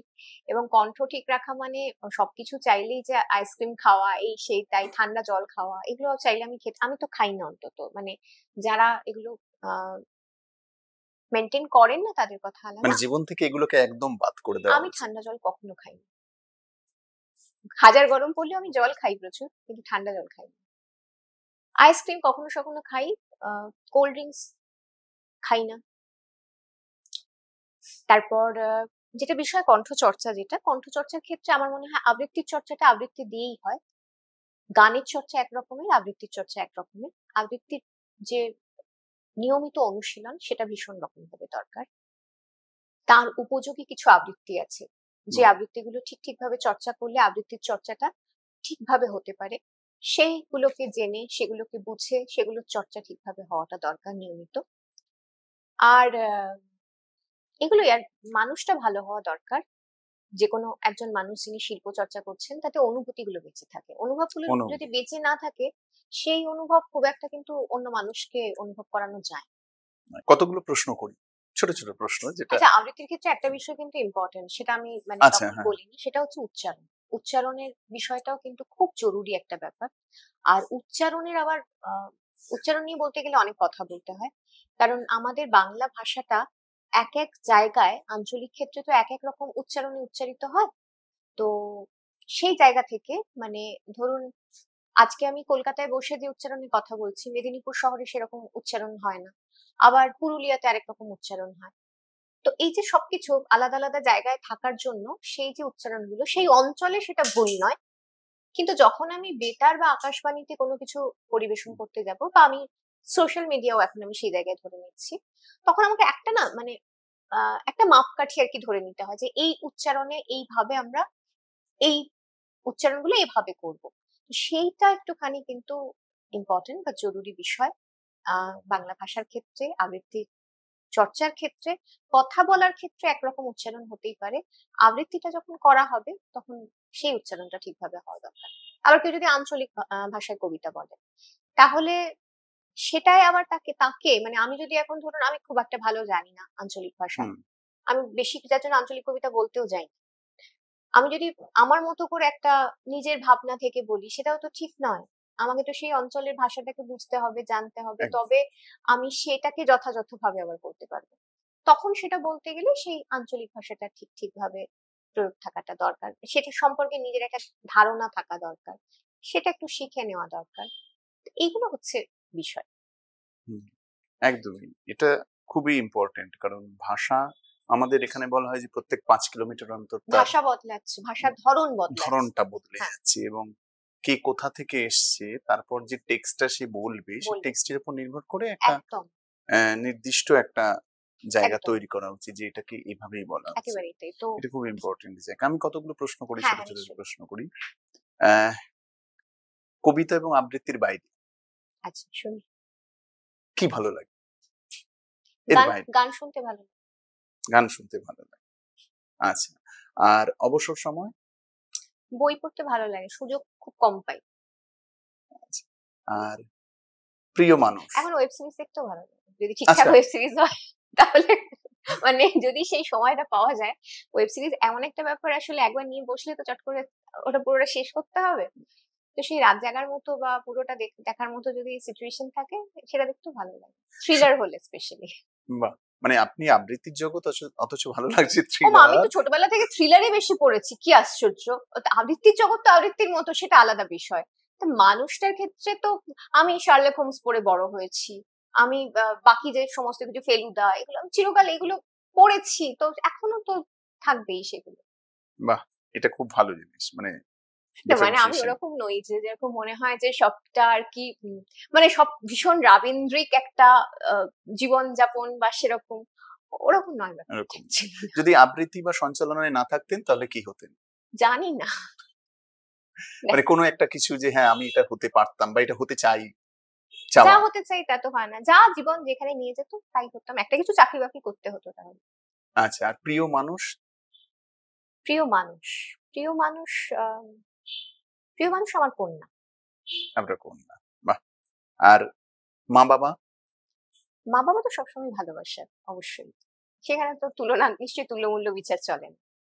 আপনার কাছে এত মানুষের আবৃত্তি শোনেন, মানে এখন মনে হয় যে সব থেকে কার শুনতে সব সময় ভালো লাগে? কাকে?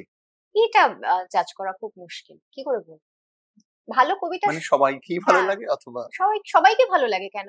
যখন যারটা হয়তো বেশি মনে হচ্ছে, মানে ওরকম কাউকে নয় যে আহ, একজন মানুষের তো সবকিছু ভালো হয় না। আমার কি সব আবৃত্তি আমি যেগুলো বলেছি সবটা সমান ভালো সেরকম না, বা সবটা সমান খারাপ সেরকম না। তো খারাপও যদি দেখি, খারাপের দিক থেকেও আর কি বিচার করা যেতে পারে, এটা বেশি খারাপ এটা কম খারাপ, নিজের কথা বলছি। আবার কারোর ভালোটাও যদি ভাবি, তাহলে সেক্ষেত্রেও বিচার করা যেতে পারে, এটা বেশি ভালো, ওটা আরেকজনের হয়তো বেশি ভালো। তো এরকম বিষয়টা। পলিটিক্যাল উত্তর একটা। আচ্ছা, পরেরটাতে যাই, যে কার কবিতা পড়তে ভালো লাগে? আমি এক রবি ঠাকুরের কবিতা ভীষণ ভাবে, আমি যখন মানে কিশোর বয়স যখন ছিল, আমি পুরো সঞ্চয়িতাটা মানে পড়ার জন্য, মুখস্থ করার জন্য না, মানে গুলে খেয়েছি, এবং বাকি যা যা কিছু সেগুলো পড়েছি। ওটা দেখে আমি অ্যাকচুয়ালি মানে ওইগুলো পড়ে আমার আরো বেশি বোধহয় কবিতার প্রতি ভালোবাসা তৈরি হয়েছে। এখন আমার শঙ্খ ঘোষ পড়তে খুব ভালো লাগে। রেহান কৌশিকের কবিতা পড়তে, খুব কম লেখেন যদিও, কিন্তু ভালো লাগে। ভালো লাগার যদি হিসাব করি তাহলে এভাবে আসে, আরো অনেকে যারা ভালো লিখছেন, ভালো কিছু করলে তো ভালো লাগে সবসময়। আর কার কবিতা এখনো পাঠ করা হয়ে ওঠেনি অথচ মনে হয় যে না একদিন সেটা পাঠ করতে হবে বা পড়তে হবে? কাজী নজরুল ইসলাম। আচ্ছা। হয়েছে, কিন্তু এত কঠিন, এত কঠিন, এবং যেটা বিষয় সেটা হচ্ছে কাজী নজরুল ইসলাম এমন একজন কবি, পুরুষ কণ্ঠের জন্য যে কবিতাগুলো ভীষণ রকম ভাবে আবৃত্তি উপযোগী, আবৃত্তির ক্ষেত্রে তো একটা উপযোগী অনুপযোগীর বিষয় থাকে। তো সব কণ্ঠের জন্যই সেভাবে দেখতে গেলে হয়তো সবাই সবকিছু করতে পারেন, কিন্তু ওই কাজী সব্যসাচীর যে কবিতাগুলো মানে আবৃত্তিগুলো আমার কানে এখনো পর্যন্ত গেঁথে আছে, আমি কিছু ওগুলো বলতে গেলেই মনে হয় এটা না, ওই জায়গাটা যেন মানে আমি আটকে যাই আর কি ওখানে বারবার। তো আমার ওইটাকে অতিক্রম করার খুব ইচ্ছে জীবনে আছে, আদৌ এই জীবনে পারবো কিনা জানি না। কারণ কাজী সব্যসাচী আমার কাছে ভীষণ প্রিয় এক শিল্পী, তাকে যখন শুনেছি আমার বেশিরভাগ সময় যেটা মনে হয় কাজী নজরুল ইসলামের কবিতা ওই জায়গাটাকে অতিক্রম করে আর কাউকে আমি শুনিনি কারোর কণ্ঠে। প্রদীপদা কিছু কিছু ক্ষেত্রে অনবদ্য, প্রদীপদার যে কটি কবিতা শোনার হুম। মানে আবৃত্তি শোনার সুযোগ আমি পেয়েছি, অনবদ্য। আর এখন আমার যেটা মনে হয় কাজী নজরুলের কবিতা আবৃত্তি করতে গেলে সমবেত ভাবে করলে বোধহয় সেটা আরো বেশি মানুষের কাছে পৌঁছয়, সেভাবে। এই কবিতা আবৃত্তি সঞ্চালনার বাইরে কখনো অভিনয় করতে ইচ্ছে করেনি বা সেরকম কোনো না অফার? করেনি, করলে তো করতাম। অভিনয় করতে ইচ্ছে করেনি বলেই অভিনয় করিনি, মানে অভিনয় কখনো অফার এসেছিল অবশ্যই আপনার এসেছে, কাছে? অবশ্যই এসেছে, বারবার এসেছে, কিন্তু অভিনয় করতে ইচ্ছা করেনি। মানে মানে ওই মিডিয়ামটাকে মানে এতটা? এরকমও হয়েছে, অভিনয় করতে ইচ্ছা করেনি বলতে একবার রাজিও হয়েছি, 2 দিন শুট করেছি, তৃতীয় দিন মনে হচ্ছে এতক্ষণ ধরে বসে থাকতে পারবো না। মানে কি হয়, লিড রোলের ক্ষেত্রেই এসেছে সেরকম। তো হয়তো যেটা হয়েছে সেটা হচ্ছে যে কাজটা তো বেশিক্ষণের নয়, কিন্তু অনেকটা সময় থাকতে হয় আর কি। তো ওইভাবে আর কি থাকতে, আমি একটু চঞ্চল মানুষ এদিক থেকে। এটা খুব ভালো। আর শেষ একটা প্রশ্ন যে আগামী দিন যারা যেসব নতুন মানুষেরা আসবেন কবিতা জগতে, তাদের সম্পর্কে আপনি কি বলবেন? তাদেরকে এটাই বলবো যে পরিশ্রমের কোনো বিকল্প হয় না। সোশ্যাল মিডিয়া আছে, কিন্তু ওটা কোনো শর্টকাট হিসেবে না দেখাই ভালো। ওটা অবশ্যই একটা নিজের এক্সপোজারের জায়গা। আহ নিজের যে কোনো শিল্প সৃষ্টিকে যদি সবার কাছে পৌঁছে দিতে হয়, ওটা একটা ভালো প্ল্যাটফর্ম। কিন্তু সৃষ্টিকে পৌঁছে দেওয়ার আগে নিজে তৈরি হওয়াটা ভীষণ জরুরি। কারণ একবার সেখানে পা ফেলার পর আর পিছিয়ে যাওয়ার উপায় থাকে না, তারপর শুধু এগিয়ে যাওয়ার সফরটা চলতে থাকে। সেই জায়গা থেকে নিজেকে পুরোপুরি তৈরি হওয়াটা বা তৈরি করাটা ভীষণ প্রয়োজন। আর আবৃত্তিটা বড্ড কঠিন কাজ। মনে করে সবাই যে দেখে দেখে একটা কবিতা বললেই হয়তো আবৃত্তি করা হয়ে যায়, একদম এটা একটা ভুল ধারণা। সব থেকে কঠিন আবৃত্তি নিয়ে মানুষের কাছে পৌঁছানো, বিশেষ করে মঞ্চে মঞ্চে মানুষকে আবৃত্তি শোনানো সব থেকে কঠিন একটা কাজ। সেই কাজটা যদি সত্যি ঠিকভাবে করার কেউ ইচ্ছা রাখেন, তাহলে তাকে নিজেকে অনেকটা তার আগে তৈরি করতে হবে এবং অনেকটা পরিশ্রম করতে হবে। আমাদের এখন অবধি সেটা করে যেতে হয়। যতদিন এই কাজের মধ্যে থাকবো ততদিন করে যাব। যেদিন পরিশ্রম করব না, মানুষ ছুঁড়ে ফেলে দেবে, সে যেই হোক। Thank you. আমরা এতক্ষণ ধরে মনমনির সাথে কথা বললাম, অনেক আড্ডা মারলাম, অনেক আলোচনা করলাম। এবার আমাদের কিছু প্রশ্ন আছে যেগুলো বিভিন্ন মানুষ করবে, আমরা সেই দিকটাতে যাব। বেশ। মগজবাড়িতে আমাদের সাথে যারা কাজ করেন এবং রিসার্চ টিম এবং সমস্ত কিছু করে, তাদেরও প্রচুর প্রশ্ন থাকে। আচ্ছা, প্রত্যেকটা গেস্টকে অনেক তারা, উত্তর দিয়েছিলাম। হ্যাঁ, কিন্তু তাদের নিজস্ব কিছু আচ্ছা। প্রশ্ন থাকে প্রত্যেকটা গেস্টের কাছে। তো সেই জায়গায় আমরা এখন পৌঁছেছি। আমাদের কয়েকজন আছেন যারা প্রশ্ন করবে। কে করবে প্রশ্নটা? প্রথমটা আমি করছি। আচ্ছা, আমার নাম মৈনাক। কেমন আছেন দিদি? ভালো আছে। হ্যাঁ, তো আমার বাড়ি যেহেতু মফস্বলে এবং বাংলা সর্বত্রই এটা দেখা যায়, সে পাড়ার মঞ্চগুলোতে যে প্রতিযোগিতা হয়, সেটা আবৃত্তি হোক, গান হোক বা যে কোনো ক্ষেত্রে হোক, সেটা ওই এলাকার ধরুন কোনো সাহিত্যের শিক্ষক হোক বা সেই এলাকার কোনো কালচারাল ফ্যামিলি হোক, সেখানকার ছেলেমেয়েরা যতটা বেশি করে সুযোগ পায় পাড়ার অনুষ্ঠানগুলোতে বা তাদেরকে যতটা প্রাধান্য দেওয়া হয়, সে এলাকার কোনো অর্থনৈতিকভাবে পিছিয়ে পড়া কোনো ফ্যামিলির কোনো ছেলে মেয়েকে বা আমি ধরে নিলাম কোনো রিক্সাওয়ালার ছেলে মেয়েকে সেই প্রাধান্যটা দেওয়া হয় না। হতেই পারে সেই ফ্যামিলির থেকে কেউ একজন ভালো আবৃত্তিকার বেরোলো বা ভালো নৃত্যশিল্পী বা যে কোনো বেরোলো, কিন্তু সেটা দেওয়া হয় না। প্রথমেই তাদেরকে একটু সাইড করে দেওয়া হয় এবং এটা হয়, এটা অস্বীকার করার তো জায়গা নেই। কিন্তু মানে এই বিষয়ে আপনার কি মতবাদ বা আহ, এটা 1 নম্বর। আর 2 নম্বর হচ্ছে আহ, এটা নিয়ে কি মানে আমরা কিছু করতে পারি বা আপনারা কিছু করতে পারেন এই বিষয়টা থামানোর জন্য আগামী? দেখুন, এটা যে হয় এটা তো খুব সত্যি কথা। এটা সব প্রফেশনেই হয়, মানে শুধুমাত্র এক্ষেত্রে নয়। অফিসের যিনি বস, তার যদি সেই পাওয়ার থাকে, তাহলে তিনি তার ছেলেকেই সব থেকে আগে সে জায়গায় বেশিরভাগ ক্ষেত্রে রিক্রুট করেন। এরকম মানুষ খুব কম আছেন যে যোগ্যতা দেখে আমার নিজের লোককে না বসিয়েও অন্য কাউকে সেই জায়গা দেব, সেটা হয়।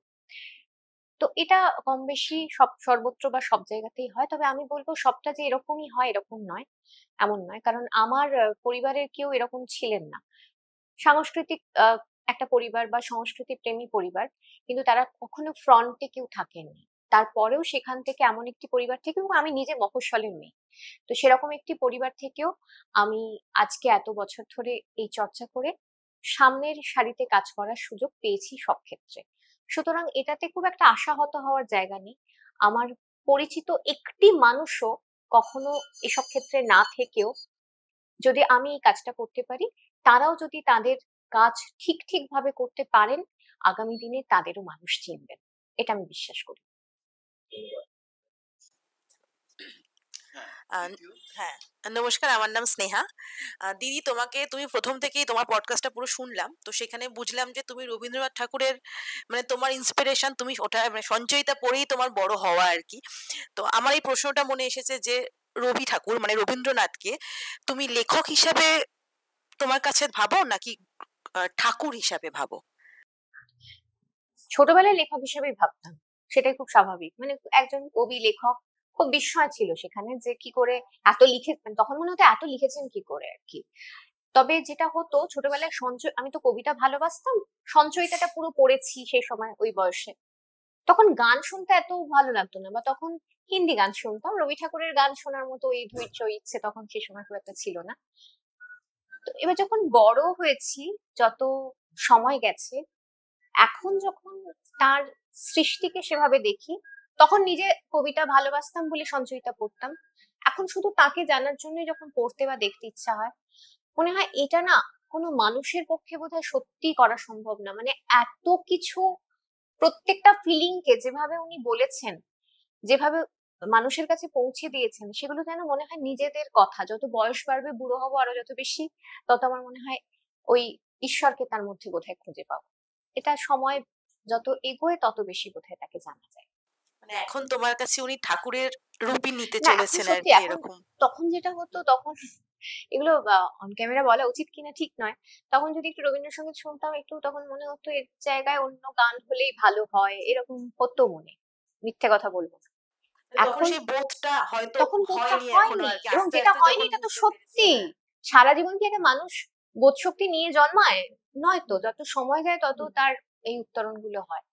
তো যার জন্য এই যে এখন যারা অনেক কিছু শোনে না, তাদেরকে আমার মনে হয় জোর করে বোধহয় কিছু শোনানো বা চেষ্টা করানো উচিত নয়। যদি সময় আসে, যে সময়টা আসবে তার সেই ম্যাচুরিটি আসবে, সে নিজেই সেটা তখন বুঝে যাবে, যদি সেই চর্চার মধ্যে থাকে। সেটা যাচ্ছে। Thank you. তারপর আর কেউ? আর কি, আর কত প্রশ্ন করবে? সায়ন্তনের কিছু প্রশ্ন থাকতে পারে। আমি সায়ন্তন। আচ্ছা, আমার প্রশ্ন হচ্ছে যে আপনার পরিবারে গানের চর্চা ছিল, আর আপনি আবৃত্তিকে প্রেফার করলেন কেন? আমি প্রেফার করিনি, আবৃত্তি আমাকে কোথাও প্রেফার করে নিয়েছে। এই কারণে আমি যেটা হয়েছে সেটা হচ্ছে, যখন ছোটবেলায় শিখতাম ওটা ভালো, বেশি ভালো বলতাম আর কি, আবৃত্তিটা বেশি ভালো। আচ্ছা, ইমপ্রেশন কোথায়, কবিতা না কবিতা বলা, আবৃত্তি? এটা আবৃত্তি একদম, মানে যেটা ব্যাপার সেটা হচ্ছে, যখন বলতাম ওটা বোধহয় বেশি ভালো বলতাম, গানটা ভালো গাইতে পারতাম না, গলায় সেরকম সুর টুর ছিল না, যার জন্য ওটাই বেছে নেওয়া হলো। আর কারোর কোনো প্রশ্ন? প্রশ্ন কম। আমি সাগর বিশ্বাস, আমি আবৃত্তি শুনতে চাই। কারণ মানে আমি ইউটিউবে দেখেছি, অনেক জায়গায় দেখেছি, কিন্তু সামনাসামনি শোনার সুযোগটা হয়। আচ্ছা, আমি একটা ছোট্ট অংশ তাহলে একদম। শোনাই। আমি ৯৮ বছর মনে থাকবে কবিতার একটা ছোট্ট অংশ বলছি। পরের জন্য তুমিও হবে নীল পাহাড়ের পাতলা ছোড়া, গায়ের পোশাক ছুঁড়ে ফেলে তৃপ্ত আমার অবগাহন, সারা শরীর ভরে তোমার হীরক চূর্ণ ভালোবাসা, তোমার জলধারা আমার অহংকারকে ছিনিয়ে নিল। আমার অনেক কথা ছিল, এ জন্মে তা যায় না বলা, বুকে অনেক শব্দ ছিল, সাজিয়ে গুছিয়ে তবু ঠিক কাব্য করে বলা গেল না। এ জন্ম তো কেটেই গেল অসম্ভবের অসঙ্গতে, পরের জন্মে মানুষ হব, তোমার ভালোবাসা পেলে মানুষ হবই, মিলিয়ে নিও। পরের জন্মে তোমায় নিয়ে বলতে ভীষণ লজ্জা করছে, ভীষণ ভীষণ লজ্জা করছে। পরের জন্মে তোমায় নিয়ে মনে থাকবে। কেমন লাগলো আজকের পর্ব? আপনাদের মতামত কিন্তু অবশ্যই আমাদের জানান। আর এইরকম নতুন মানুষের নতুন গল্প জানতে অবশ্যই চোখ রাখুন মগজমারির ইউটিউব চ্যানেলে। ধন্যবাদ।